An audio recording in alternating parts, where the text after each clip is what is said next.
Shri Thomas, ഇന്ന് V എസിന്റെ വിയോഗത്തിൽ താങ്കളുടെ ഓർമ്മകൾ എന്തൊക്കെയാണ്?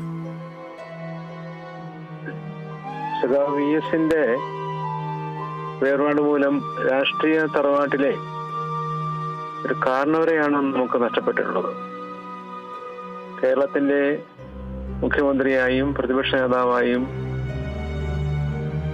വി എസ് പ്രവർത്തിച്ച സന്ദർഭത്തിൽ നിയമസഭയിൽ അംഗമായിരിക്കാനായി അവസരം ലഭിച്ച ഒരു വ്യക്തിയാണ് ഞാൻ. അദ്ദേഹത്തിന്റെ അത്തരത്തിലുള്ള പ്രവർത്തനങ്ങളെ നേരിട്ട് മനസ്സിലാക്കാനായി എനിക്ക് കഴിഞ്ഞിട്ടുണ്ട്. നിയമസഭയിൽ അദ്ദേഹം വളരെ ശക്തമായ നിലപാടുകളാണ് പ്രതിപക്ഷ നേതാവ് എന്ന നിലയിൽ അദ്ദേഹം ഉയർത്തിയത്. ഒട്ടനവധിയായിട്ടുള്ള വിഷയങ്ങൾ, സമകാലിക വിഷയങ്ങൾ, അതുപോലെ തന്നെ കഷ്ടപ്പെടുന്നവരുടെയും അധസ്ഥിര ആളുകളുടെ വിഷയങ്ങൾ, നിയമവിരുദ്ധമാകുന്ന പ്രശ്നങ്ങൾ ഒക്കെ തന്നെയും അതിശക്തമായ ഭാഷയിലാണ് അദ്ദേഹം പ്രതിപക്ഷ നേതാവ് എന്ന നിലയിൽ നിയമസഭയിൽ ഉയർത്തിക്കണ്ടുന്നത്.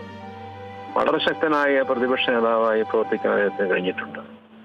അദ്ദേഹത്തിന്റെ വാദഗതികൾ അദ്ദേഹം മനസ്സിൽ ശരിക്ക് വിശ്വസിച്ച് ബോധ്യപ്പെട്ട കാര്യങ്ങൾ അതിശക്തമായ നിലയിൽ അദ്ദേഹം ഉന്നയിക്കുന്നത് നിയമസഭയ്ക്ക് സാക്ഷ്യം വഹിക്കാൻ കഴിഞ്ഞിട്ടുണ്ട്. എനിക്കത് നേരിട്ട് കാണാൻ കഴിഞ്ഞിട്ടുണ്ട്. മുഖ്യമന്ത്രിയായ സന്ദർഭത്തിലും അദ്ദേഹം അതിശക്തനായ നിലയിലുള്ള ഒരു മുഖ്യമന്ത്രി എന്ന നിലയിൽ വിട്ടുവീഴ്ചയില്ലാത്ത സമീപനങ്ങൾ, അദ്ദേഹത്തിന്റെ മനസ്സിൽ ബോധ്യം വന്നൊരു കാര്യത്തിന്, തെറ്റെന്ന് തോന്നിയൊരു കാര്യത്തിന് അദ്ദേഹം അതിശക്തമായ നിലപാട് സ്വീകരിച്ചുകൊണ്ട് തന്നെ മുന്നോട്ട് പോയിട്ടുണ്ട്. അപ്പോ വളരെ ശക്തനായ ഒരു ഭരണാധികാരിയായി അദ്ദേഹത്തെ കാണാൻ കഴിഞ്ഞിട്ടുണ്ട്. നല്ല ഒരു പ്രതിപക്ഷ നേതാവായും അദ്ദേഹത്തിനെ കാണാൻ കഴിഞ്ഞിട്ടുണ്ട്. അദ്ദേഹം CPIM-നെ സംബന്ധിച്ചിടത്തോളം അതിശക്തനായ നേതാവായിരുന്നു. ഏത് സന്ദർഭങ്ങളിലും ധീരമായ പോരാട്ടമായി നടത്തിയിട്ടുണ്ട്. ബാല്യകാലം തൊട്ട് അവസാന സമയം വരെയുള്ള അദ്ദേഹത്തിന്റെ അതിശക്തമായ പോരാട്ടം CPIM-നെ പാർട്ടിയെ അതിശക്തമായ നിലയിൽ മുന്നോട്ട് കൊണ്ടുപോകാൻ തന്നെ അദ്ദേഹത്തിന്റെ നേതൃത്വത്തിന് കഴിഞ്ഞിട്ടുണ്ട്.